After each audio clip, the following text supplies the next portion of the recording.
Hello students, मैं उदय तिवारी एक बार फिर से आप सभी का एग्जाम ओरिजिनल्स के ऑनलाइन प्लेटफॉर्म पर स्वागत करता हूं।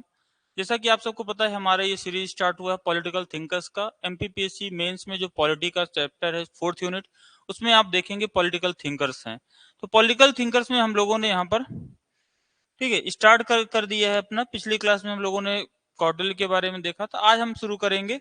ठीक है, प्रमुख राजनीतिक विचारकों में सबसे पहले देखेंगे कि जयप्रकाश नारायण। ठीक है, तो जैसे आप देख रहे हैं, इनका पूरा नाम है लोकनायक जयप्रकाश नारायण। तो जयप्रकाश नारायण को हम लोकनायक के नाम से जानते हैं। तो आखिर इन्हें लोकनायक क्यों कहा जाता है, ठीक है, क्या इसके पीछे वजह है, ये थोड़ा सा हम इनको पहले समझते हैं कि आखिर लोकनायक जयप्रकाश नारायण कौन है। ठीक है, कैसे ये बढ़े हैं या कैसे इनका निर्माण हुआ है, उसके बाद हम बात करेंगे इनके प्रमुख राजनीतिक विचारों की। तो राजनीतिक विचारों में सबसे पहले हम बात करते हैं यहाँ पर सर्वोदय की अवधारणा, समाजवाद, राष्ट्रवाद, संपूर्ण क्रांति की अवधारणा, जिसे इंग्लिश में टोटल रिवॉल्यूशन भी कहा गया है।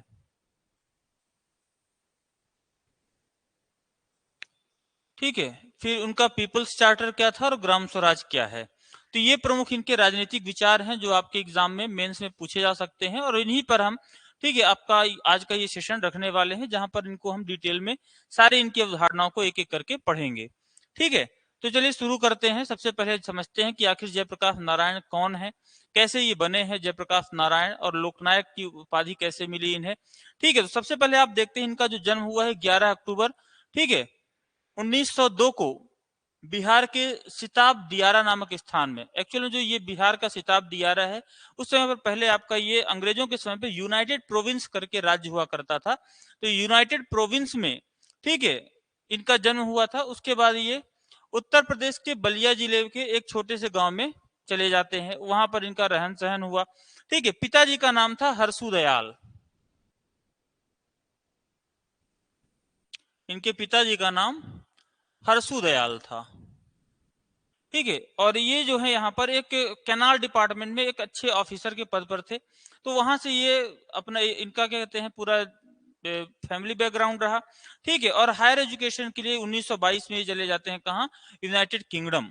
ठीक है, जब ये पढ़ाई कर रहे थे तो स्कूल टाइम पर ही इन्हें यहाँ पर पटना में ठीक है बेसिक अपने जो हायर एजुकेशन को करने के लिए स्कॉलरशिप प्रोवाइड की जाती है सरकार के द्वारा। काफी अच्छा वहां पर स्कोर करते हैं।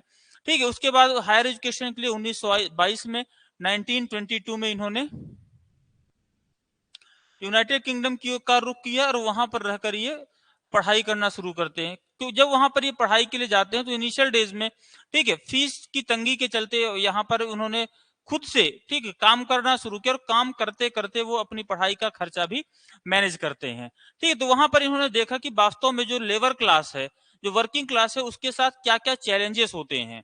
तो मजदूरों की जो समस्याएं हैं, उन मजदूरों की समस्याओं को पहली बार लोकनायक जयप्रकाश नारायण ने ठीक है यूनाइटेड किंगडम में वहां पर अपनी जो पढ़ाई के दौरान ही इन्होंने यूनाइटेड स्टेट्स ऑफ अमेरिका में इन्होंने ये चीजें देखी थी। ठीक है, इसको करेक्ट कर लेंगे, यूनाइटेड स्टेट्स ऑफ अमेरिका। और उसके बाद फिर ये वहां पर एक व्यक्ति रहे हैं एडवर्ड रॉस।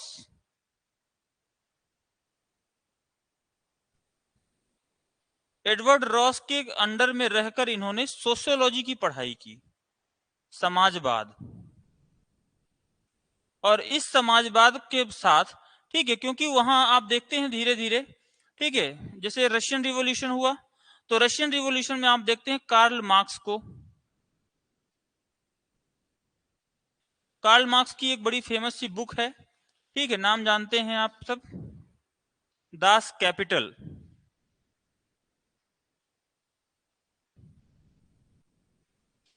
दास कैपिटल का इनके जीवन पर काफी ज्यादा प्रभाव पड़ा। यानी कि ये धीरे धीरे अभी क्या है मार्क्सवादी प्रवृत्ति होना शुरू होते हैं। इसके अलावा इनके जीवन पर आप देखेंगे M N Roy. M N Roy का भी प्रभाव रहा है। तो एम एन रॉय के बारे में भी इनको भी इन्होंने स्टडी किया, और वहां से स्टडी करने के बाद 1929 में जब ये भारत लौटे तो वहां पर भारतीय राष्ट्रीय कांग्रेस की क्रांतिकारी गतिविधियों में शामिल हो जाते हैं। पंडित जवाहरलाल नेहरू ने इन्हें ठीक है, भारतीय राष्ट्रीय कांग्रेस में शामिल कराया। और आपको पता है 1929 में ही, ठीक है, उस समय पर लाहौर का अधिवेशन होता है जहां पर हम स्वराज के बारे में बात करना शुरू करते हैं। और 1929 का जो लाहौर सेशन हुआ है, वहां रावी नदी के तट पर पंडित जवाहरलाल नेहरू की अध्यक्षता में हम लोगों ने निर्णय लिया कि अगले साल जो लास्ट संडे होगा उसमें हम लोग अपना स्वतंत्रता दिवस मनाएंगे। और इत्तेफाक से वो दिन कैसा था, 26 जनवरी था। ठीक है, तो उसको हम लोग मतलब लास्ट संडे को हम लोगों ने इंडिपेंडेंस डे के रूप में सेलिब्रेट किया। ठीक है, और बाद में वही दिन जो है 26 जनवरी 1950 को हम लोग गणतंत्र दिवस के रूप में फिर मनाना शुरू करते हैं। ठीक है, तो ये यहाँ पर ये घटनाएं हुई हैं और इंडियन नेशनल कांग्रेस के मूवमेंट में शामिल हो जाते हैं। इसके बाद आप देखेंगे 1929 के बाद एक और आंदोलन हुआ 1932। ठीक है, 1931 में गांधी जी ने आंदोलन की शुरुआत की जिसे हम लोगों ने बोला है सविनय अवज्ञा आंदोलन, सिविल डिसओबीडिएंट मूवमेंट। 1932 में जब ये सविनय अवज्ञा आंदोलन में गांधी जी के साथ भाग लेते हैं तो इनको पहली बार यहाँ पर गिरफ्तार किया गया और गिरफ्तार करने के बाद इन्हें जेल में रखा जाता है। जेल में जब ये रहते हैं तो वहां पर इनका इनका मतलब संपर्क राम मनोहर लोहिया के साथ होता है। ठीक है, राम मनोहर लोहिया के साथ संपर्क में आने से, ठीक है, भारतीय समाजवाद की प्रकृति क्या है, भारत में समाजवाद का स्वरूप कैसा है, ठीक है, ये भारतीयों के लिए वास्तव में किस प्रकार के समाजवाद की आवश्यकता है, इसके बारे में इन्हें यहाँ पर राम मनोहर लोहिया के साथ संपर्क में आने पर पता चलता है। ठीक है, और 1934 में जब ये जेल से छूटते हैं तो इन्होंने 1934 में राम मनोहर लोहिया के साथ इनकी जो एक पार्टी थी, राजनीतिक पार्टी, जिसे हम बोलते हैं कांग्रेस सोशलिस्ट पार्टी, तो कांग्रेस सोशलिस्ट पार्टी में ये शामिल होते हैं और उसके बाद वहां पर कांग्रेस सोशलिस्ट पार्टी के ये जनरल सेक्रेटरी के पद पर नियुक्त किए जाते हैं। ठीक है, ये यहाँ पर हुए। उसके बाद ठीक है, भारत छोड़ो आंदोलन में अंडरग्राउंड रहकर ये भारत छोड़ो आंदोलन को आगे बढ़ाते हैं, गांधी जी की उसमें सहायता करते हैं। ठीक है, और फिर से उन्हें 1943 में गिरफ्तार कर लिया गया। 1943 से गिरफ्तार करने के बाद इन्हें अंतिम में 1946 में रिलीज किया जाता है। ठीक है, और 1946 से जब ये आजाद होते मतलब जेल से रिहा होते हैं तो 1947 से लेकर 1953 तक पहली बार आप देखेंगे कि ये एक व्यक्तिगत एक मतलब स्ट्रक्चर्ड वे में, ठीक है, एक यहाँ पर मजदूर संगठन है जिसे हम बोलते हैं all India railway men's federation.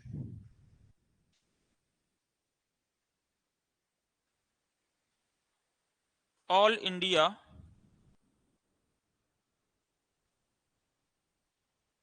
Railway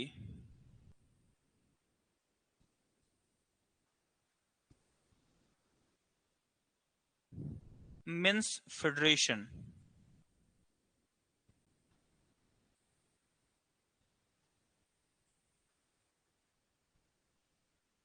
तो ये all India railway men's federation के अध्यक्ष के तौर पर 1947 से लेकर 1953 तक ये काम करते हैं। और फिर उसके बाद उसी बीच में 1948 में इन्होंने कांग्रेस सोशलिस्ट पार्टी को छोड़ दिया और कांग्रेस सोशलिस्ट पार्टी को छोड़ने के बाद 1952 में इन्होंने प्रजामंडल, ठीक है, इसको ज्वाइन कर लेते हैं, प्रजा सोशलिस्ट पार्टी 1952 में। तो लिख लेंगे प्रजा सोशलिस्ट पार्टी।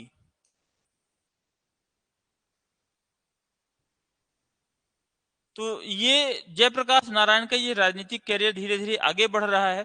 ठीक है, और इसी बीच आचार्य विनोबा भावे ने 1951 में, ठीक है, भूदान आंदोलन की शुरुआत कर दी और जयप्रकाश नारायण जो है आचार्य विनोबा भावे के साथ उनके भूदान आंदोलन में भी शामिल हो जाते हैं।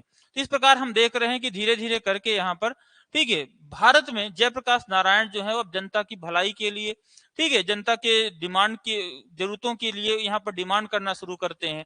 और भूदान आंदोलन का प्रमुख उद्देश्य यही था कि ऐसे लोग जिनके पास जमीनें बहुत ज्यादा हैं वो लोग अपनी अपनी इच्छा से कुछ अपनी संपत्ति या परिसंपत्तियां, ठीक है, ऐसे लोगों को दे दें जिनके पास एक भी जमीन का टुकड़ा नहीं है, जिससे कि वो लोग भी अपने यहाँ पर खेती किसानी और बाकी चीजें प्रॉपर तरीके से संचालित कर पाए। तो इस तरीके से आचार्य विनोबा भावे के साथ ये भूदान आंदोलन में 1951 में शामिल हो जाते हैं और लोगों को यहाँ पर मनाना शुरू कर देते हैं। ठीक है, बीच में इनका जो भारतीय राजनीति थी, भारतीय राजनीति से या जो दलगत राजनीति थी उस दलगत राजनीति से इनका मोह भंग हो जाता है। लेकिन जब इस आंदोलन में ये आचार्य विनोबा भावे के साथ कार्य कर रहे हैं तो इसी आंदोलन में फिर से इनका जो राजनीतिक पॉलिटिक्स है ना, पार्टीगत पॉलिटिक्स, उसमें इनका फिर से एक बार इंटरेस्ट जागृत होता है। और इसके साथ इन्होंने 1959 में फिर से एक क्या कहते हैं, आपने देखा 1957 में, ठीक है, भारत सरकार ने बलवंत राय मेहता की अध्यक्षता में, ठीक है, कमेटी बनाई थी, जो कि भारत में जो योजनाएं बनाई जा रही, जैसे सामुदायिक विकास कार्यक्रम शुरू किए गए थे, ठीक है, तो सामुदायिक विकास कार्यक्रम जो है वो लगातार असफल होते जा रहे थे। उनके लिए एक रिव्यू कमेटी बनाई गई थी कि आखिर वो जांच पड़ताल करे, बताए कि आखिर ये योजनाएं सफल क्यों नहीं हो पा रही हैं। तो पंडित जवाहरलाल नेहरू ने, ठीक है, बलवंत राय मेहता की अध्यक्षता में एक समिति का गठन किया और इस समिति ने रिकमेंड किया 3 टियर अरेंजमेंट, ठीक है, त्रिस्तरीय पंचायती राज व्यवस्था की अनुशंसा की, ठीक है। तो यहाँ पर जयप्रकाश नारायण ने कहा कि जो पंचायती राज व्यवस्था है वो बेसिकली 3 टियर नहीं बल्कि 4 टियर अरेंजमेंट होना चाहिए। इन्होंने कहा कि ग्रामीण स्तर पर ग्राम पंचायत, जिला स्तर पर जिला पंचायत, ठीक है, या मंडल स्तर पर जिला पंचायत, राज्य स्तर पर राज्य और केंद्रीय स्तर पर केंद्र सरकार होना आवश्यक है। इन्होंने 4 टियर पंचायती राज की बात की।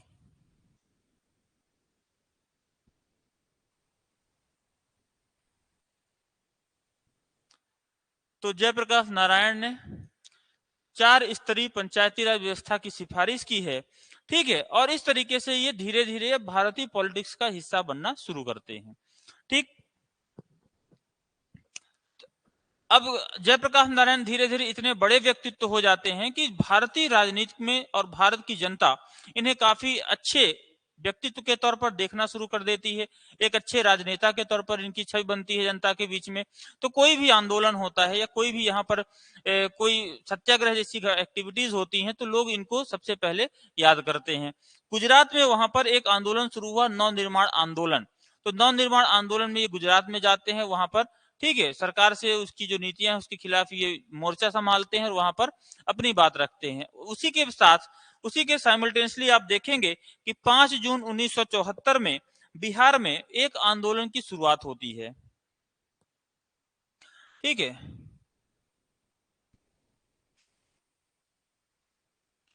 तो अब जो अगला आंदोलन इनका है, ठीक है, बिहार में होगा आंदोलन।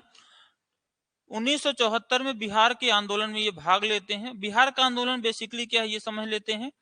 तो हम लोगों ने इनका पहला आंदोलन देखा, पहला आंदोलन जो था वो भूदान आंदोलन था।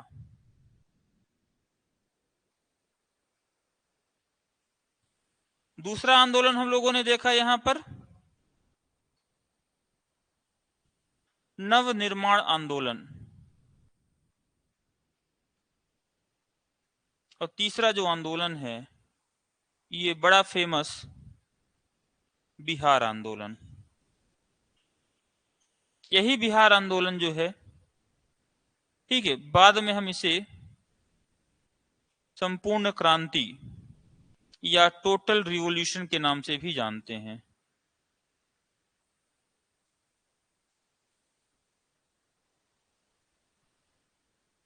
इसकी शुरुआत 1974 में हुई।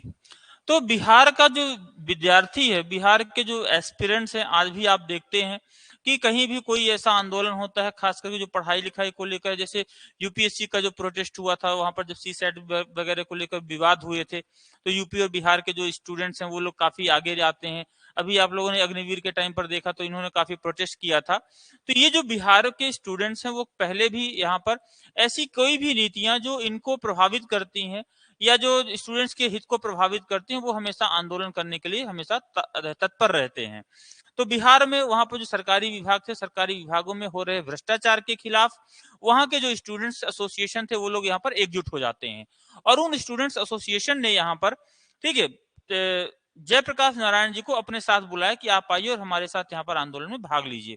तो सरकार की भ्रष्टाचार के खिलाफ जो नीति, भ्रष्टाचार से संबंधित नीतियां थी या वहां पर जो सत्ता में भ्रष्टाचार विद्यमान था उसके खिलाफ जयप्रकाश नारायण ने यहाँ पर बिहार की क्रांति में भाग लिया, और 5 जून 1974 को बिहार में गांधी मैदान में इन्होंने एक बहुत अच्छा भाषण दिया जिसे हम बोलते हैं संपूर्ण क्रांति। और यहीं पर, ठीक है, इन्होंने टोटल रिवॉल्यूशन की शुरुआत की। उसी बीच में आप देखते हैं कि 25 जून, ठीक है, 1975 को श्रीमती इंदिरा गांधी जी ने, उस समय की जो प्रधानमंत्री थी, उन्होंने इमरजेंसी इंपोज कर दी। और इमरजेंसी लागू होने के साथ इन्होंने इमरजेंसी के खिलाफ, ठीक है, 1 लाख लोगों के साथ रामलीला मैदान में, ठीक है, ये एक ओजस्वी भाषण देते हैं। और यहीं पर इन्होंने रामधारी सिंह दिनकर की एक फेमस सी कविता है, ठीक है, कि सिंहासन खाली करो कि जनता आती है, ठीक है, तो ये यहाँ पर इन्होंने भाषण में दिया। और इसी के बाद, ठीक है, दमन के रूप में इनके द्वारा किए गए जो आंदोलन को कुचलने के लिए इंदिरा गांधी जी ने इनको जेल में डलवा दिया। स्वास्थ्य खराब हुआ, स्वास्थ्य खराब होने के कारण, किडनी फेल होने के कारण इन्हें यहाँ से, ठीक है, फ्री कर दिया गया। और जेल से जब ये रिहा होते हैं, ठीक है, तो इसके बाद इसका आप पॉलिटिकल इम्पैक्ट देखने के लिए पाते हैं 1977 में जब चुनाव हुए, तो यहाँ पर, ठीक है, मोरारजी देसाई के नेतृत्व में पहली बार गैर कांग्रेसी सरकार आपको देश में देखने के लिए मिलती है, जिसमें मोरारजी देसाई जो है ये प्रधानमंत्री बनते हैं। तो ये इनकी पहली राजनीतिक सफलता थी। और 8 अक्टूबर 1979, ठीक है, आप देख रहे हैं इनका जो डेट ऑफ बर्थ है वो है 11 अक्टूबर 1902, ठीक है, मैं बात कर रहा हूं डेट की 8 अक्टूबर, ठीक है, 1979, 1979, ठीक है, 1979 में, मतलब अपने जन्मदिन के 3 दिन पहले 77th बर्थडे इनका होता, ठीक है, उसमें यहाँ पर इनकी कार्डियक अरेस्ट के कारण मौत हो जाती है और ये परम धाम को प्राप्त होते हैं। तो ये जयप्रकाश नारायण यहाँ पर इनकी मृत्यु होती है लगभग 77 साल की उम्र में, ठीक है। और फिर उसके बाद, ठीक है, इनके जो विचार हैं वो आज की राजनीति के लिए उतने ही ज्यादा प्रासंगिक हो जाते हैं। तो सबसे पहले अगर हम बात कर लें इनको कुछ अवार्ड वगैरह की, तो जयप्रकाश नारायण को आप देखेंगे कि यहाँ पर, ठीक है, एक साहित्य का या पत्रकारिता के क्षेत्र में एक बहुत बड़ा अवार्ड दिया जाता है जिससे हम बोलते हैं रमन मैगसेसे पुरस्कार। तो इन्हें 1965 में, ठीक है, 1965 में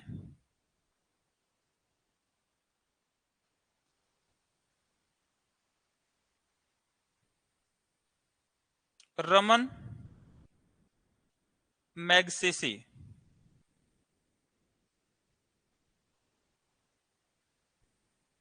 पुरस्कार दिया जाता है। इसके बाद 1999 में भारत का सर्वोच्च नागरिक सम्मान भारत रत्न इन्हें दिया गया, ठीक है। तो ये यहाँ पर इनके लिए सम्मान है जो इनके मृत्यु के उपरांत, ठीक है, 1999 में भारत रत्न और उनके जीते जी ही 1965 में रमन मैगसेसे पुरस्कार जो है सामाजिक कार्यकर्ता के रूप में इन्हें प्रदान किया गया था।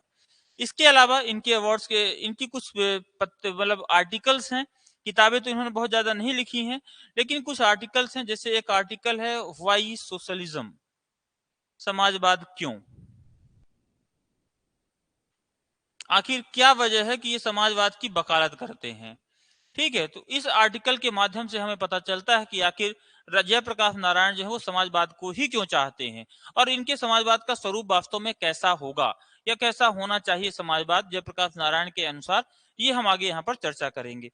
फिर एक यहाँ पर इन्होंने दिया है अ plea for reconstruction of Indian polity.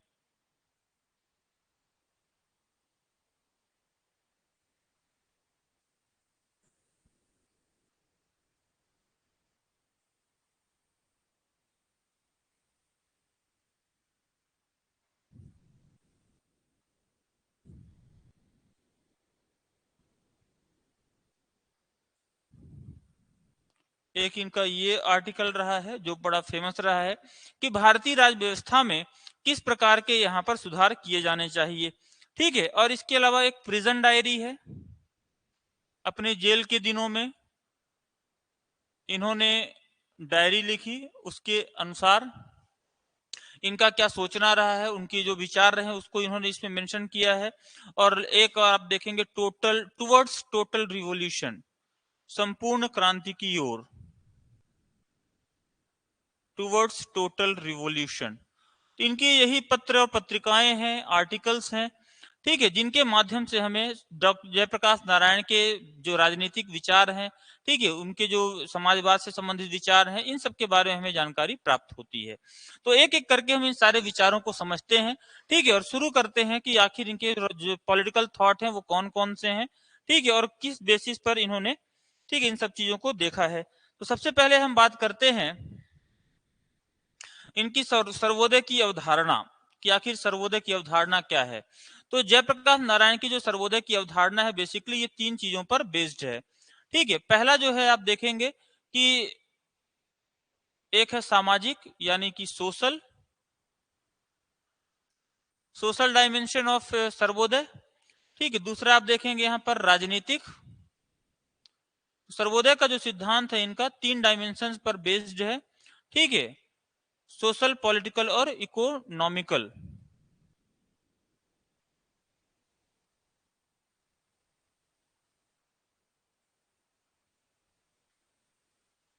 तो ये 3 डायमेंशन है, एक एक करके हम इन सारे डायमेंशंस को समझना शुरू करते हैं। सबसे पहले हम बात करते हैं किसकी, idea of Sarvodaya on the basis of social influence. ठीक है, समाज के आधार पर इनका जो सर्वोदय का सिद्धांत रहा है। तो सबसे पहले हम सर्वोदय की अवधारणा को समझते हैं। सर्वोदय शब्द जो है आप देखते हैं कि ये 2 शब्दों से मिलकर बना है। सर्वोदय जो शब्द है ये बेसिकली 2 शब्दों से मिलकर बना है, सर्व और उदय, यानी कि सबके लिए यहाँ पर विकास के समान अवसर हो, सभी का यहाँ पर उत्थान हो, सभी का यहाँ पर डेवलपमेंट हो। तो किस प्रकार के डेवलपमेंट की बात कर रहे हैं ये, ठीक है, इनका ये मानना है कि देश में रहने वाले हर एक व्यक्ति का, ठीक है, सोशियो यानी कि सामाजिक,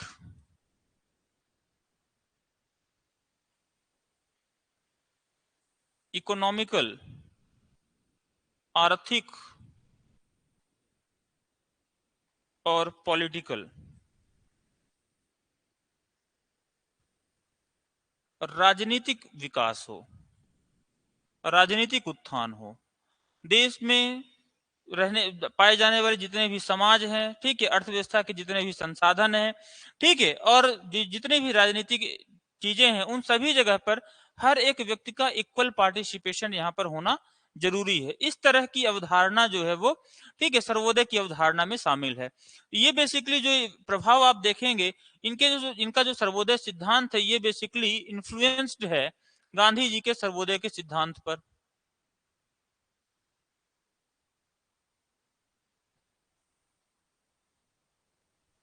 तो गांधी जी का जो सर्वोदय का सिद्धांत है, ठीक है, उसी पर आधारित है इनका भी सर्वोदय सिद्धांत।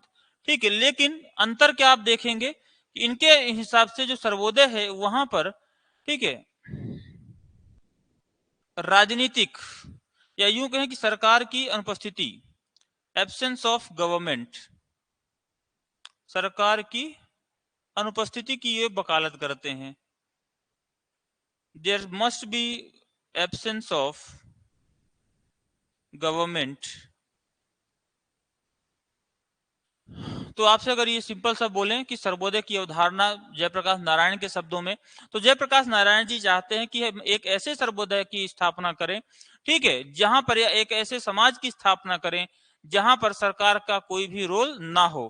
ठीक है, तो इसके लिए क्या कर सकते हैं, ठीक है, इसके लिए इन्होंने विकेंद्रीकरण के सिद्धांत को अपनाया है। ठीक है, ये क्या बोलते हैं, इसके लिए आप क्या करें, डिसेंट्रलाइजेशन की प्रोसेस को अपनाएं। डिसेंट्रलाइजेशन क्या है, डिसेंट्रलाइजेशन, जैसे हम देखते हैं कि हमारे देश में पहले एक विभाग था, ठीक है, जिसे हम बोलते हैं योजना आयोग। योजना आयोग के माध्यम से जो योजनाएं हैं केंद्र सरकार के द्वारा योजनाएं बनाई जाती थी और उसे राज्यों में, राज्यों के बाद इसे जिले में, ग्रामीण क्षेत्रों तक इसे इंप्लीमेंट किया जाता था। लेकिन विकेंद्रीकरण में ये चाहते हैं कि गांव, ग्राम पंचायत स्तर तक, ठीक है, लोगों की भागीदारी जो योजना निर्माण में होनी चाहिए। सबसे छोटा स्तर आप देखेंगे गांव, किसी भी राज्य की प्रशासनिक इकाई में आप देखते हैं कि देश होगा, देश के बाद राज्य, राज्य के बाद जिला, और जिला में आप देखेंगे बहुत सारे गांव होते हैं। तो गांव जो है, गांव के लोगों को भी उनके लिए जो नीतियां हैं उन नीतियों के निर्माण में उनकी भागीदारी भी यहाँ पर सुनिश्चित की जाए। तो इसके लिए उन्होंने बताया कि हमें यहाँ पर डिसेंट्रलाइजेशन की प्रोसेस को इम्प्लीमेंट करना चाहिए। ठीक है, जिसके कारण से, ठीक है, समाज में एक ऐसी व्यवस्था स्थापित हो पाएगी जहां पर कोई भी व्यक्ति जो पावरफुल है, फुल है, वो कमजोर व्यक्ति का शोषण नहीं कर पाएगा। कोई भी एक व्यक्ति दूसरे व्यक्ति के ऊपर अपना अधिकार यहाँ पर नहीं जमा पाएगा, क्योंकि उनका ऐसा मानना है कि हर एक व्यक्ति के अंदर कुछ न कुछ बुरी आत्माएं होती हैं। तो उन बुरी आत्माओं को, ठीक है, डेवलप करने के लिए, यूं कहीं उन बुरी आत्माओं पर, ठीक है, अपना कंट्रोल करने के लिए एजुकेशन को इन्होंने बहुत महत्व दिया है। ठीक है, इनका ये मानना है कि व्यक्तियों को, विद्यार्थियों को आप अगर शिक्षित करेंगे, एक अच्छी शिक्षा उपलब्ध करवाएंगे, तो वहां पर हर एक व्यक्ति का शैक्षणिक, मानसिक, आध्यात्मिक हर तरीके का यहाँ पर विकास होगा। और अगर ये विकास हो जाएंगे तो राजनीतिक, आर्थिक और सामाजिक विकास अपने आप यहाँ पर हो जाता है। ठीक है, तो इस तरीके से यहाँ पर इन्होंने से राज्य में सर्वोदय की सिद्धांत को अपनाने के लिए शिक्षा पर भी इन्होंने जोर दिया है। तो एक एक करके हम यहाँ पर देख रहे हैं कौन कौन सी सामाजिक अवधारणा है। तो इनका ये मानना है कि इनका जो समाज होगा, ठीक है, ये कुछ बेसिक अजम्पशन पर बेस्ड होगा।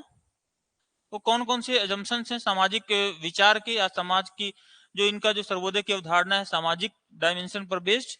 तो इनका ये मानना है कि समाज में इक्वलिटी, रहने वाले हर एक व्यक्ति के साथ समानता का व्यवहार किया जाना चाहिए। यहाँ पर अमीर और गरीब के बीच में कोई भी अंतर नहीं होना चाहिए। इक्वलिटी के साथ साथ आप देखेंगे यहाँ पर जस्टिस,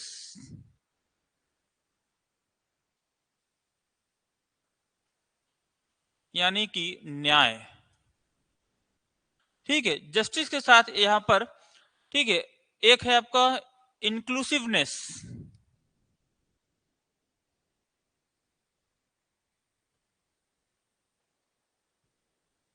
इंक्लूसिवनेस का मतलब है यहां पर समेकीकरण।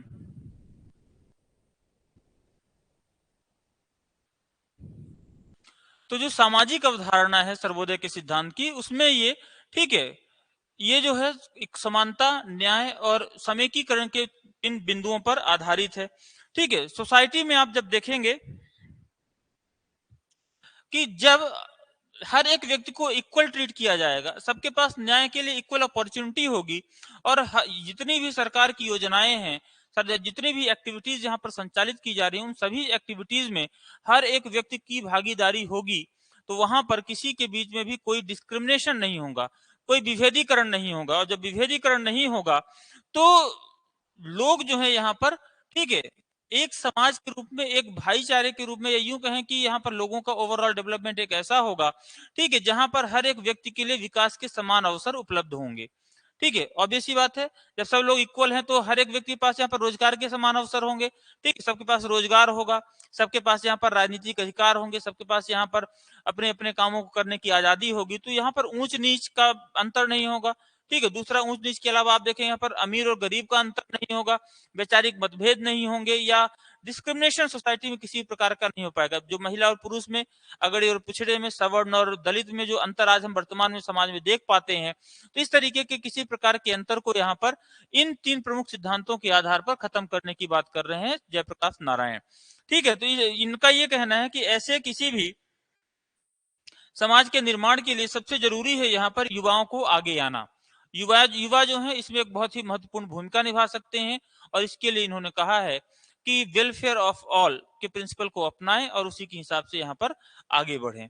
ठीक है, फिर दूसरा आप देखेंगे यहाँ पर उनकी जो सर्वोदय की राजनीतिक अवधारणा है, तो जो राजनीतिक अवधारणा है उसमें हम बात करते हैं यहाँ पर इनके जो राजनीतिक विचार हैं, तो हम लोगों ने शुरू में ही देखा कि राजनीतिक अवधारणा में इन्होंने विकेंद्रीकरण की नियम को अपनाने की बात की है।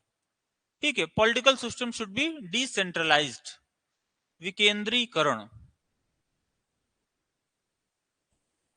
राजनीतिक व्यवस्था, इनका यह मानना है कि राज्य में विकेंद्रीकरण होना चाहिए। दूसरा इनका यह मानना था कि विकेंद्रीकरण के साथ साथ 4 स्तरीय पंचायती राज व्यवस्था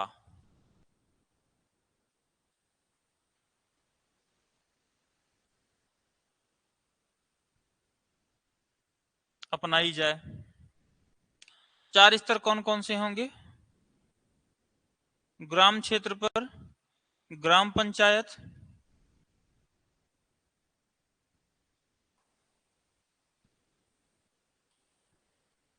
मंडल स्तर पर जिला पंचायत,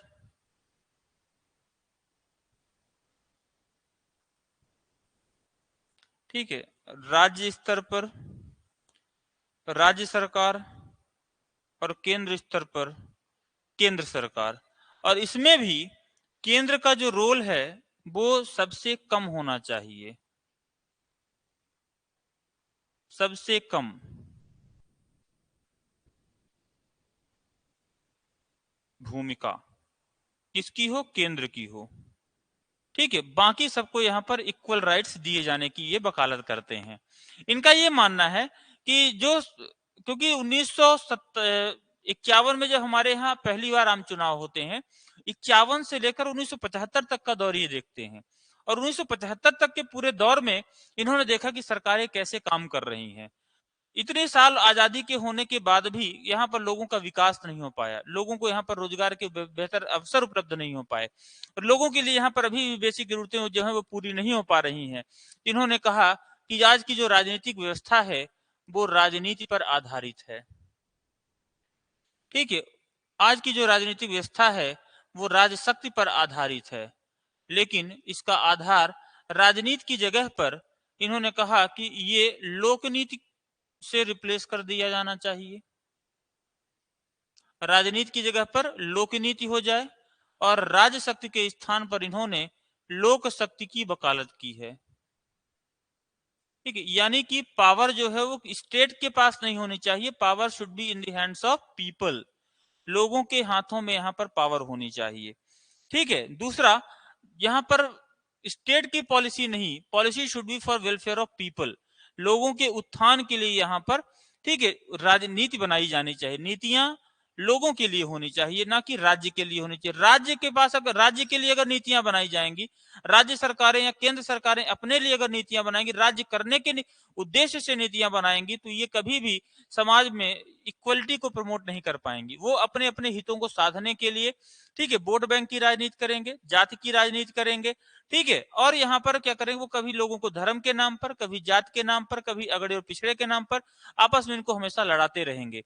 इस तरीके से इन्होंने कहा कि राजनीति के स्थान पर लोकनीति और राज्य शक्ति के स्थान पर लोक शक्ति को अपनाना चाहिए। क्यों? क्योंकि ये जो है, ये देखते हैं कहाँ, स्टालिन का समय, स्टालिन का जो समय था, उन्होंने समाजवाद की स्थापना की वकालत की, लेकिन उनका जो समाजवाद था वो हिंसक गतिविधियों से भरा हुआ था। वहां पर उनका जब उनका असर देखते तो उन्होंने कहा कि राज्य को, कोई भी व्यक्ति जिस तरीके जैसे समाजवाद रसिया में हुआ है या यूरोपियन कंट्रीज में आप देखने के लिए पाते हैं, उस तरीके के समाजवाद हम भारत में नहीं चाहते हैं। ठीक है, हम एक ऐसा समाजवाद चाहते हैं, ठीक है, जहां पर कोई भी व्यक्ति सत्ता पर के शीर्ष पर काबिज ना हो, अधिकार जो हो सबको एक साथ एक बराबर तरीके से मिले, चाहे वो सामाजिक अधिकार हो, चाहे वो राजनीतिक अधिकार हो। तो राजनीति के अगर है भी, तो वो राजनीति लोकनीति से और राजशक्ति लोक शक्ति से स्थापित कर दिया जाए। क्योंकि जब किसी राज्य के पास पावर होगी, तो अपने पावर का यूज करके वो लोगों का शोषण करना शुरू कर देगी, और जहां पर शोषण शुरू होगा तो हमारा जो सर्वोदय की अवधारणा है वो हम अचीव नहीं कर पाएंगे। तो इस तरीके से इनका जो सर्वोदय की अवधारणा का जो दूसरा डायमेंशन है वो भी यहाँ पर इन्होंने एक्सप्लेन किया है। और तीसरा जो डायमेंशन है सर्वोदय का, उसमें हम देखते हैं इन्होंने कहा है कि किसी भी व्यक्ति के बीच, ठीक है, रिच और पुअर का जो गैप है वो नहीं होना चाहिए। ठीक है, सिंपल से समानता के, जब समानता के सिद्धांत को जब हम यहाँ पर देखेंगे, तो एक ऐसे संतुलित समाज की स्थापना की जाए जहां पर सबके पास आर्थिक विकास के भी समान अवसर उपलब्ध हों। इससे क्या होगा? ठीक है, इसके लिए इन्होंने क्या किया है, इन्होंने वकालत की है कि हमें, ठीक है, जो रूरल इंडस्ट्रीज है वहां पर रूरल इंडस्ट्रीज को, ठीक है, डेवलप करने के लिए एग्रीकल्चरल एक्टिविटी को बढ़ावा दिया जाए।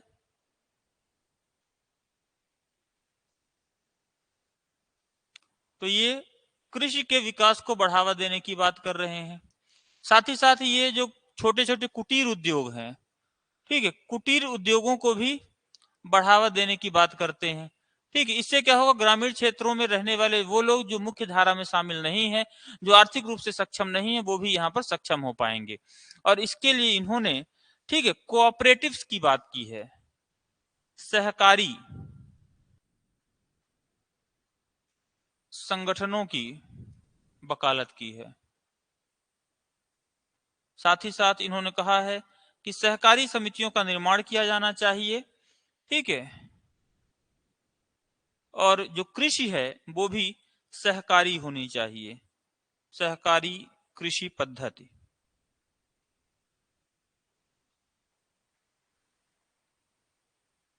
को अपनाया जाना चाहिए। सिंपल सा आप बोल सकते हैं कि कोऑपरेटिव्स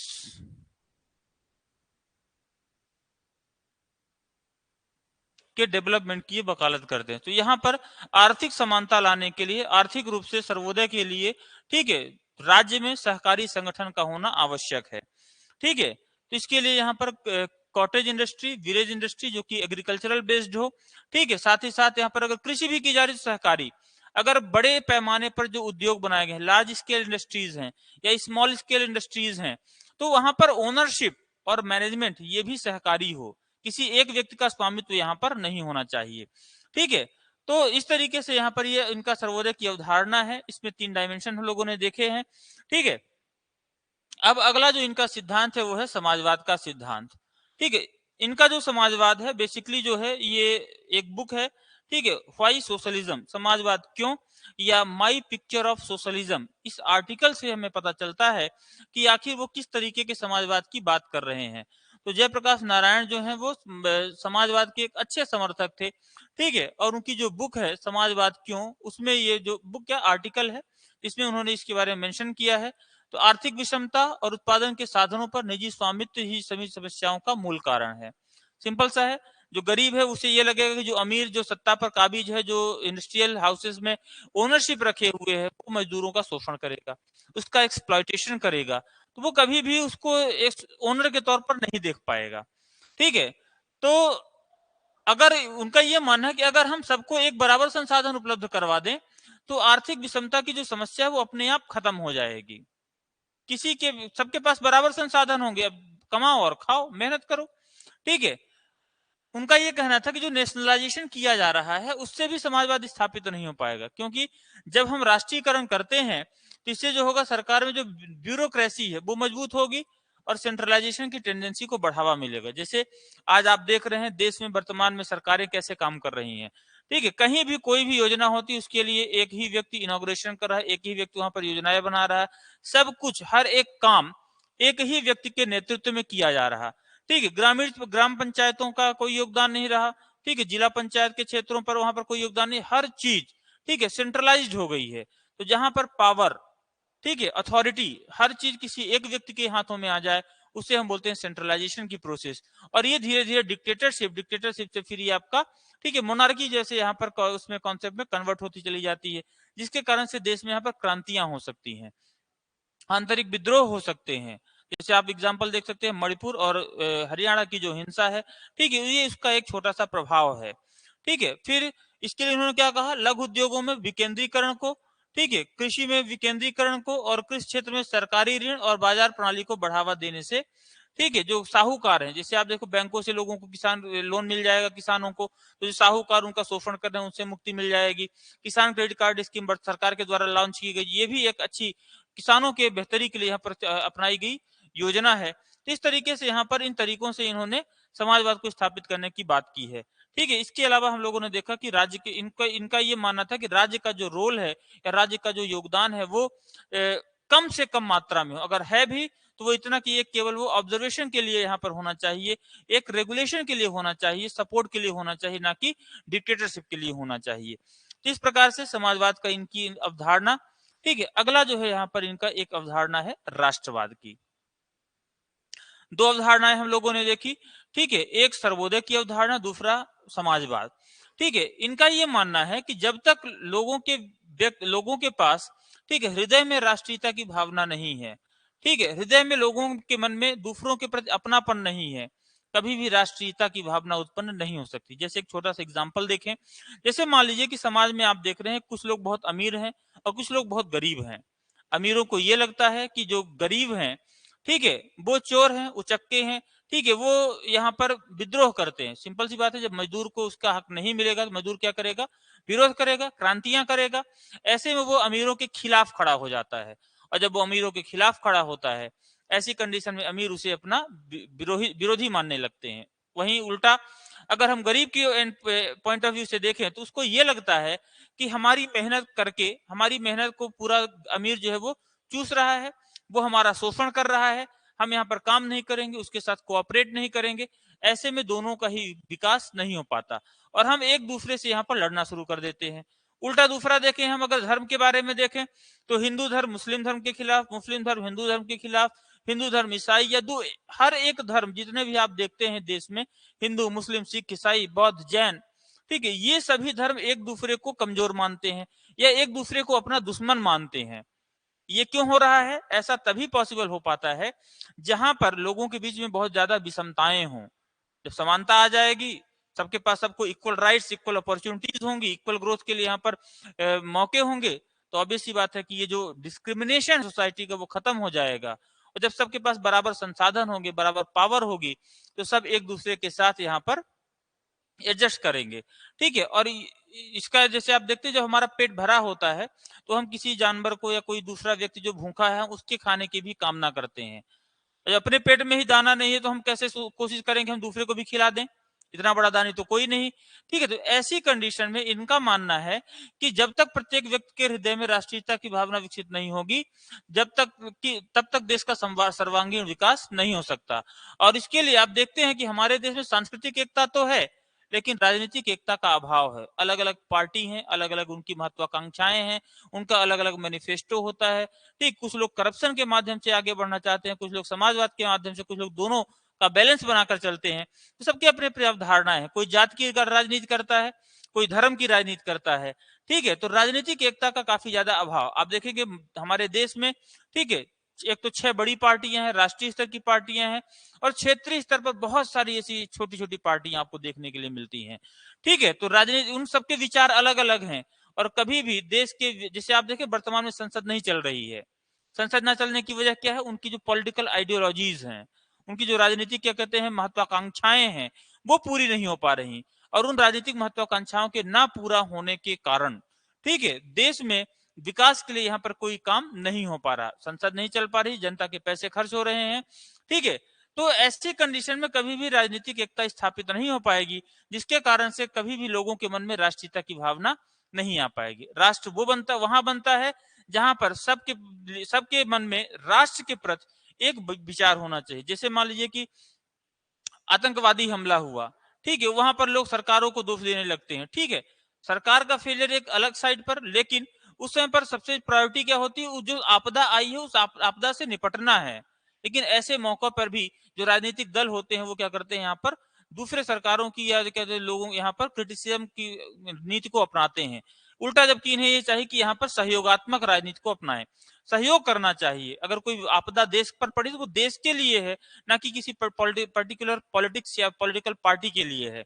तो ऐसी राजनीति यहाँ पर नहीं करना चाहिए, ठीक। राष्ट्रीय एकता के लिए उन्होंने बताया है कि व्यक्ति जब अपने धार्मिक अंधविश्वासों को त्याग कर अपने अंदर बौद्धिक और वैज्ञानिक दृष्टिकोण विकसित करेगा, ठीक है, तभी यहाँ पर राष्ट्रवाद की भावना डेवलप हो पाएगी। और भारत की एकता की प्रक्रिया मूलतः बौद्धिक और आध्यात्मिक चेतना की प्रक्रिया है। इसमें सभी लोगों को न्याय संगत तरीके से, ठीक है, योगदान देना चाहिए। सिंपल सा है जो भी हम लोगों ने डिस्कस किया है। तो ये राष्ट्रवाद पर इनके विचार रहे हैं, ठीक है। और लास्ट मतलब इसके बाद आप देखेंगे सबसे महत्वपूर्ण, ठीक है, अवधारणाओं में से एक, यहाँ से बहुत सारे क्वेश्चन पूछे जाते हैं। एक तो 3 मार्कर के क्वेश्चन भी बनते हैं, दूसरा आप 5 मार्कर और 11 मार्कर के क्वेश्चन भी यहाँ से निकाल सकते हैं। तो इनका जो टोटल रिवॉल्यूशन का जो कॉन्सेप्ट था ये बहुत ही शानदार कॉन्सेप्ट है। सबसे ज्यादा प्रश्न यहाँ पर यूपीएससी में, स्टेट पीसीएस में आपसे यहाँ बहुत सारे प्रश्न पूछे गए हैं। और लगभग ये जो विचार है ये भी अपने आप में रिवोल्यूशनरी है। इन्हीं आंदोलनों के दम पर इन्हें हम लोक नायक, यानी कि लोगों का नायक, लीडर ऑफ द पीपल, ठीक है, जयप्रकाश नारायण को कहा जाता है। तो क्यों कहा जाता है, कौन कौन सी उनकी आइडियोलॉजीज थी, एक एक करके हम उनको यहाँ पर देखते हैं, समझते हैं। तो आइडिया ऑफ टोटल रिवोल्यूशन के बारे में अगर हम बात करें तो आप देख रहे हैं कि सबसे पहले, ठीक है, जो टर्म है 1969 में, 1969 में द टाइम्स नामक ब्रिटिश पत्रिका में पहली बार छपा था, जिसको नाम दिया गया था टोटल रिवोल्यूशन। लेकिन इसका जो हिंदी ट्रांसलेशन है उसे हम बोलते हैं क्या, संपूर्ण क्रांति।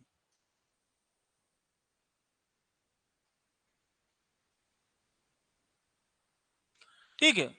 तो संपूर्ण क्रांति बेसिकली जो है आप देखेंगे कि ये बेसिकली 7 तरह की क्रांतियों, यानी कि जैसे सामाजिक, आर्थिक, राजनीतिक, सांस्कृतिक, मैं इनकी इंग्लिश वर्जन लिखते जा रहा हूं।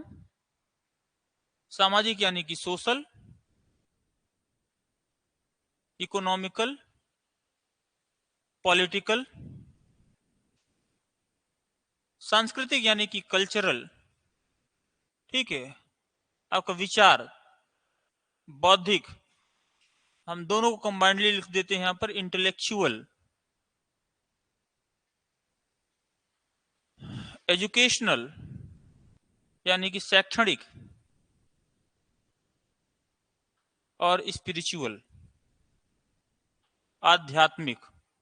जब व्यक्ति सामाजिक, आर्थिक, राजनीतिक, सांस्कृतिक, बौद्धिक, वैचारिक, ठीक है, शैक्षणिक और आध्यात्मिक रूप से एक समान होगा, ठीक है, हर एक व्यक्ति का जो स्तर है वो एक जैसा होगा, ठीक है, हमें इस स्तर की क्रांति की बात करना है, ठीक है, हमें इस स्तर का सुधार यहाँ पर लाना है अपने अंदर। तो इन्होंने 7 क्रांतियों को राजनीतिक व्यवस्था में सामाजिक संरचना के हिसाब से इन्होंने कैटेगराइज किया। जैसे हमारे देश में आप देखते हैं बहुत ज्यादा डाइवर्सिटी देखने के लिए मिलती है, कई सारे कल्चर के लोग आपको देखने के लिए मिलते हैं।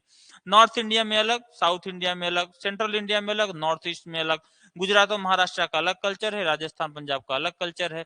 इतने सारे डिफ्रेंशिएशन, डाइवर्सिफिकेशन होने के बाद भी हम सब एक भारतीय हैं, एक यूनिफाइड इंडियन टेरिटरी या इंडियन सब कॉन्टिनेंट में हम लोग एक साथ भाईचारे के साथ यहाँ पर रह रहे हैं, ठीक है। तो इसके लिए जरूरी है कि सांस्कृतिक में शैक्षणिक और वैचारिक क्रांतियां भी शामिल हों, ठीक है, सब लोग एक दूसरे के कल्चर को इक्वल इंपॉर्टेंस दें, सब लोग एक दूसरे के कहते हैं विचारों को इक्वल इंपॉर्टेंस दें, ठीक है। ऐसा नहीं कि जो हमारे विचार हैं वो सुप्रीम है, बाकी सबके विचार बिल्कुल, ठीक है, बेकार है। तो इस तरीके से उन्होंने आर्थिक क्रांति को औद्योगिक, कृषि, तकनीक क्रांति के रूप में विभाजित किया है, और बाकी जो विचार है वैज्ञानिक और दार्शनिक हैं, ठीक है। तो इनको हम क्या करते हैं यहाँ पर अलग अलग कैटेगराइज करते हैं, ठीक है। तो इनका ये मानना है कि हम एक ऐसे समाज की स्थापना करें जहां पर शोषण और उत्पीड़न किसी का भी ना हो, ठीक है, किसी भी व्यक्ति का यहाँ पर एक्सप्लॉयटेशन ना हो, ठीक है। और उन्होंने संपूर्ण क्रांति की घोषणा करके भारतीय समाज की सोई हुई आत्मा को जगाने के लिए और सामाजिक संरचना को बदलने का भी प्रयास किया है। इसकी शुरुआत होती है, ठीक है, 5 जून 1974, याद होगा बिहार की क्रांति। और बिहार की इसी क्रांति में पहली बार इन्होंने स्टूडेंट्स के लिए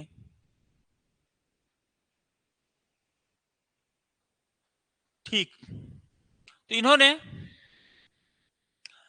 5 जून 1974 को, ठीक है, बिहार की जो क्रांति है, बिहार की क्रांति से, ठीक है, टोटल रिवॉल्यूशन की शुरुआत की। बाद में यही आंदोलन जो है 1975 का जो इमरजेंसी है उसके अगेंस्ट भी ये कंटिन्यू करते हैं। और इनका ये मानना है कि जो ये आंदोलन है, संपूर्ण क्रांति या सर्वोदय, ये लगातार अनवरत चलने वाली प्रक्रिया है, इसका कभी कोई अंत नहीं है, और इसे हमेशा लंबे समय तक आगे कंटिन्यू करके हमें ले चलना है, ठीक है। तो इसके लिए इन्होंने कहा है कि ये जितनी भी कहते हैं अवधारणाएं हैं, इन सारी चीजों को, जैसे समाजवाद है, राष्ट्रवाद है, ठीक है, आपका सर्वोदय का सिद्धांत है, लोकतांत्रिक समाजवाद है, ठीक है, दल रहित या दलित रहित लोकतंत्र, ठीक है, ये यहाँ पर जो पार्टी पॉलिटिक्स है उसको भी ये अच्छा नहीं मानते हैं।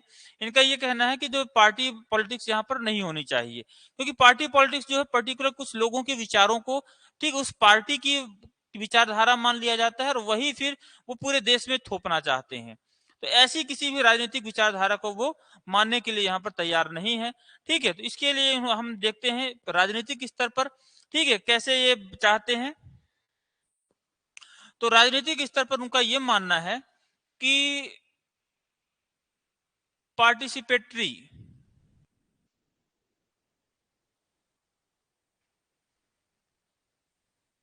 डेमोक्रेसी, इंग्लिश में बोलते हैं इसे सहभागीपूर्ण लोकतंत्र,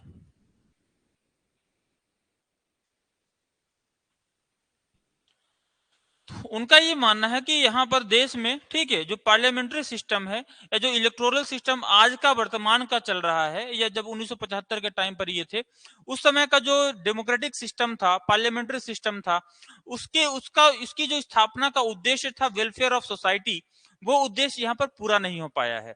ऐसे किसी भी पॉलिटिकल सिस्टम या पार्लियामेंट्री फॉर्म ऑफ गवर्नमेंट के लिए, ठीक है, इन्होंने कहा कि ऐसे सिस्टम को बंद कर देना चाहिए। क्योंकि जिन उद्देश्यों की स्थापना को, जिन उद्देश्यों के लिए इनकी स्थापना की गई थी, वो उद्देश्य पूरा करने के लिए ये सफल नहीं हुए हैं।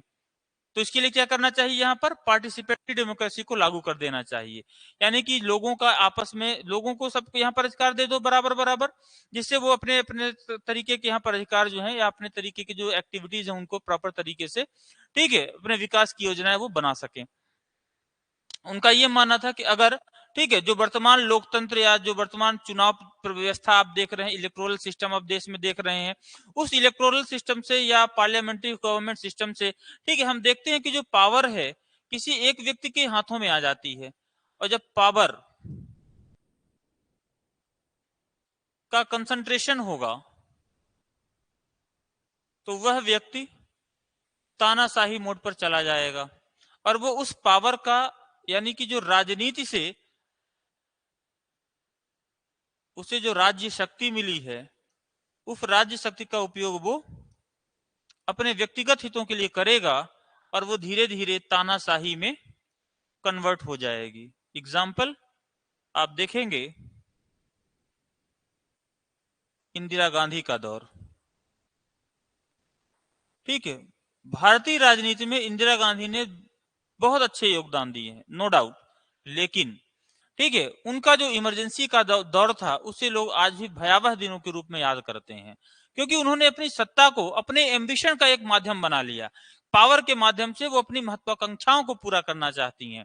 इस कारण से उन्होंने पूरा जो डेमोक्रेटिक सिस्टम था, ठीक है, वो जनता के द्वारा चुने हुए प्रतिनिधि हैं, उन्होंने इसे राजशाही बना लिया। जैसे वर्तमान में आप देखें, ठीक है, हमारे देश के वर्तमान प्रधानमंत्री, लगभग हमारी जो वर्तमान सरकार है वो भी इसी रास्ते पर आगे की ओर बढ़ रही है, किसी की कोई भी बात सुनना नहीं, मतलब जो मन में आए उसी तरीके के यहाँ पर कामों को करना शुरू कर देना है, जैसे बिना सोचे समझे, ठीक है, क्या उसके रिजल्ट होंगे, किसी से सलाह मशविरा नहीं करना, पूरे देश में आपने लगा दिया क्या, ठीक है,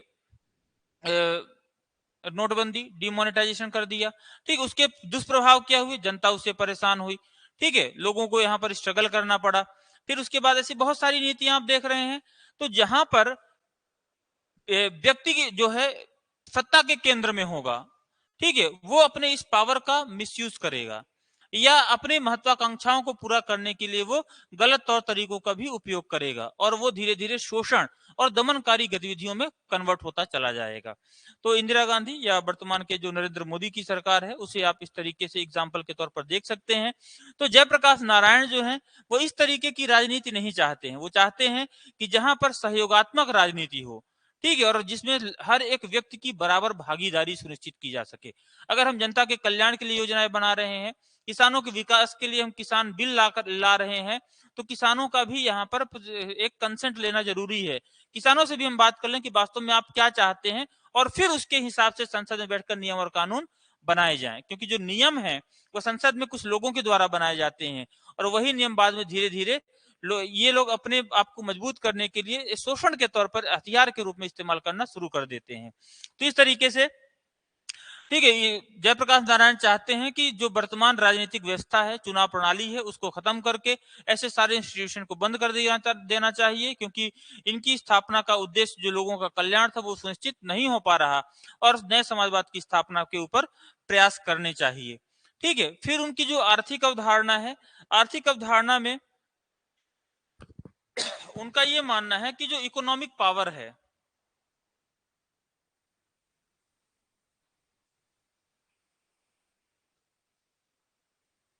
उसका कंसंट्रेशन किसी एक व्यक्ति के हाथ में नहीं होना चाहिए। ठीक है, ये कहते हैं कि अगर जब तक इस तरह, जैसे आप देखो वर्तमान में कुछ जो इंडस्ट्रियलिस्ट हैं वो ज्यादा ग्रो कर रहे हैं, ठीक है, हर जगह पर आपको एक दो लोग ही दिखाई देंगे। ठीक है, तो जयप्रकाश नारायण चाहते हैं कि इस तरीके से जो शक्ति का या आर्थिक शक्ति जो है उसका केंद्रीकरण अगर एक दो लोगों के हाथों में होगा, तो जो कॉलोनियल एरा हम देख आए हैं, एक नए कॉलोनियल एरा की ओर हम आगे बढ़ सकते हैं। ठीक है, तो इसके लिए उन्होंने कहा है कि आर्थिक सुधार भी यहाँ पर किए जाने चाहिए, और ये जो आर्थिक सुधार हो, ठीक है, मिश्रित अर्थव्यवस्था की नीतियों पर आधारित होने चाहिए, जहां पर, ठीक है, सबसे इंपॉर्टेंट है लोगों के लिए बेसिक इंफ्रास्ट्रक्चर, रोटी कपड़ा मकान शिक्षा और स्वास्थ्य, इन पर काम करें, लोगों की बेहतरी के लिए काम करें, और साथ ही साथ यहाँ पर ऐसे लोग जिनके पास बहुत ज्यादा प्रॉपर्टी है, बहुत ज्यादा जमीनें हैं, वो धीरे धीरे क्या है ऐसे लोगों को दान दें या ऐसे लोगों को यहाँ पर ट्रांसफर कर दे जिनके पास ये चीजें नहीं है। यानी कि जो डिप्राइव्ड सोसाइटी के लोग हैं, वंचित वर्ग के लोग हैं, उनके उत्थान के लिए सरकारों को ये प्रयास करने चाहिए। और यही वजह है कि उन्होंने संपत्ति दान और भूदान जैसे आंदोलनों में बढ़ चढ़ कर हिस्सा लिया और लोगों को मनाया, लोगों से रिक्वेस्ट की कि आप अपनी संपत्ति का कुछ हिस्सा दान कर दें। ठीक है, इसलिए उन्होंने कोऑपरेटिव सोसाइटी और जो आप देखते हैं यहाँ पर वॉलंटरी एसोसिएशंस, ऐसे पॉलिटिक्स की ये बात करते हैं जिसके माध्यम से यहाँ पर देश में हम समाजवाद को स्थापित कर पाए। ठीक है ना। फिर इनका जो पीपल्स चार्टर है, ठीक है, पीपल्स चार्टर यानी कि लोगों के लिए कुछ यहाँ पर गाइडलाइंस। तो उनका ये कहना है कि भारतीय राजनीतिक व्यवस्था में जो करप्शन है, ठीक है, वो एक बहुत बड़ी समस्या है। करप्शन से ही बिहार आंदोलन की शुरुआत होती है। ठीक, उन्होंने कहा कि मैं जानता हूं कि राजनीति संतों के लिए नहीं है। अच्छे लोग आज देखते हैं कभी भी राजनीति में आना पसंद नहीं करते हैं।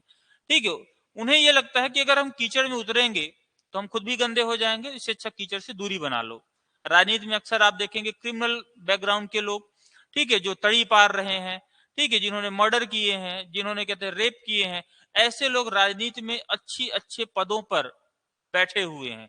और ये आज नहीं, हमेशा से ये राजनीति हमारे देश में देखने के लिए मिला है। ये विडंबना है कि हम गांधी और नेहरू के देश में जन्म लेते हैं, लेकिन हम यहाँ पर भगत सिंह और चंद्रशेखर आजाद और सुभाष चंद्र बोस के देश में जन्म लेते हैं, लेकिन हमारे जो कर्णधार हैं, जो राजनेता हैं, वो लोग किसी अलग ही मानसिकता, अलग ही विकृत मानसिकता को लेकर आगे बढ़ रहे हैं, जहां पर लोकतंत्र पूरी तरीके से खतरे में है। तो उनका यह मानना है कि कम से कम लोकतंत्र के तहत राजनीति को उन सीमाओं का पता होना चाहिए जिन्हें व्यक्ति को पार नहीं करना चाहिए। यानी कि एक ऐसे राजनीतिक विचारों की बात करें जहां पर राजनीति के लिए भी लोगों के पास मूल्य होने चाहिए।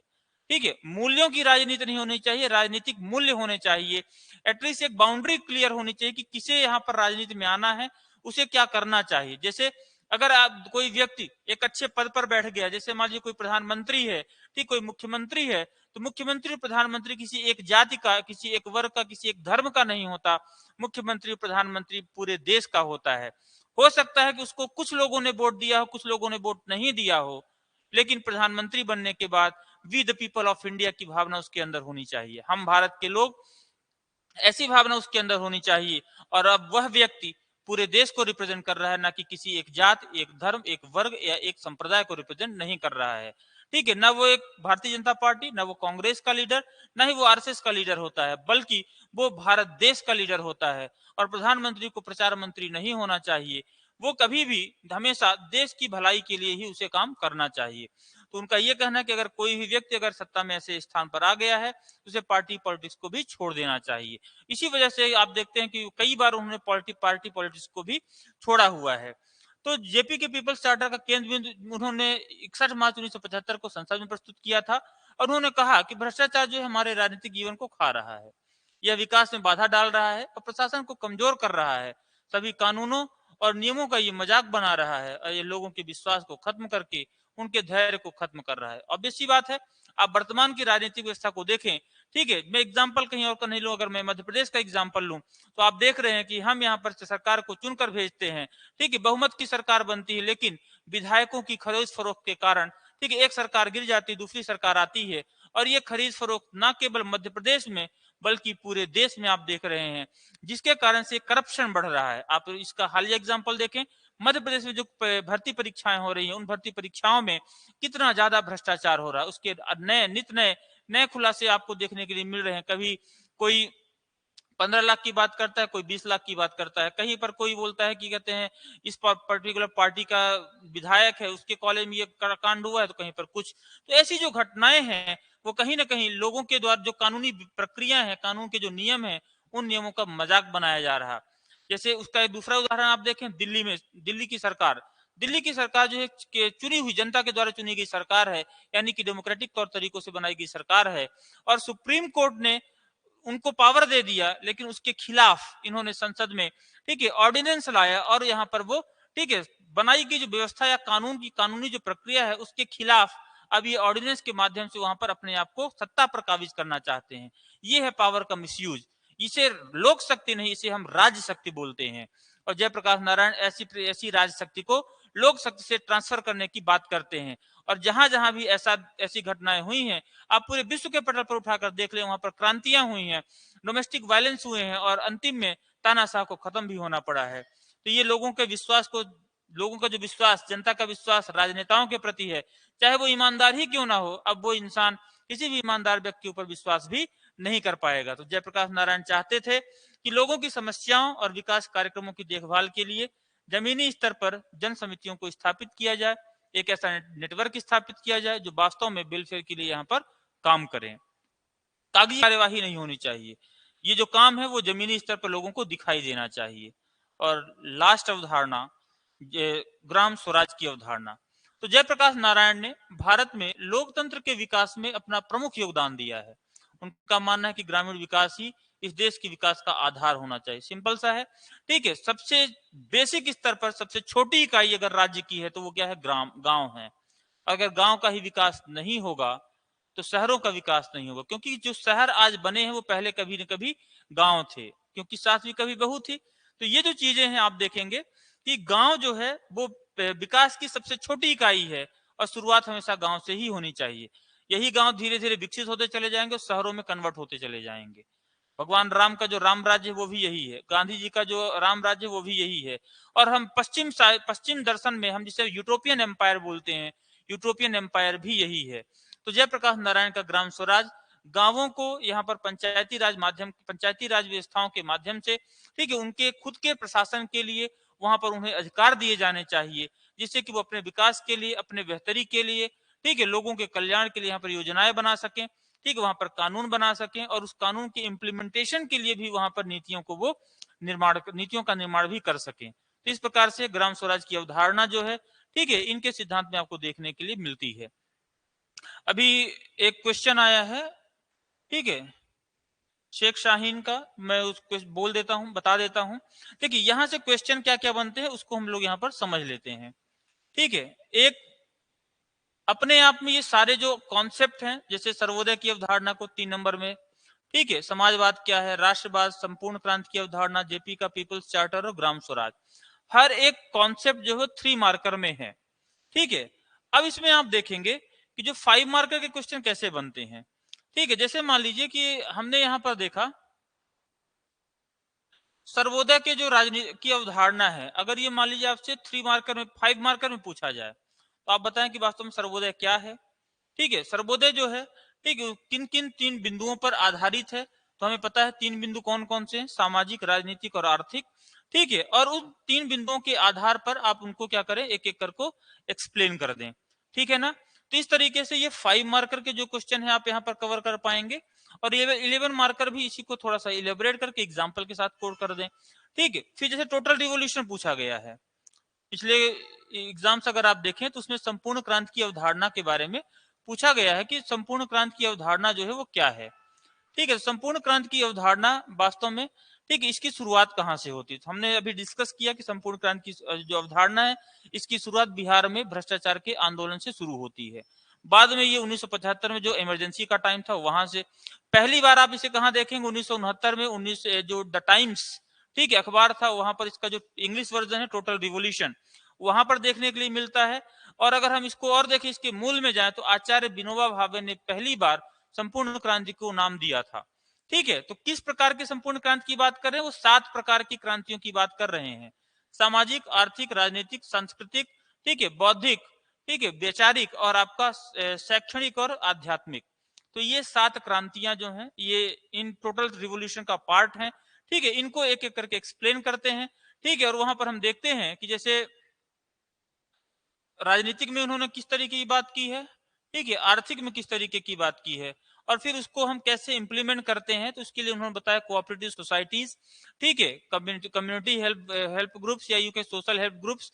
तो वर्तमान में सरकारें ऐसा नहीं है, जैसे सिविल सोसाइटी जो आप देखते हैं, जैसे एनजीओ है, सीबीओ है, एसएचजी है, community based organisation, self help groups और कोऑपरेटिव्स जो बनाए गए हैं, तो ये सब इसी अवधारणा पर बनाए गए हैं जिससे कि लोगों की बेहतरी के लिए यहाँ पर योजनाएं की जा सके। लेकिन समस्या ये है कि ये जो चैलेंजेस यहाँ पर हैं, सोसाइटी में तो लोग आ जाते हैं, बन जाती हैं, लेकिन उस सोसाइटी में बैठने वाला व्यक्ति अपने आप को पावर का केंद्र मान लेता है, वो अपने आप को सर्वे सर्वा मानना शुरू कर देता है।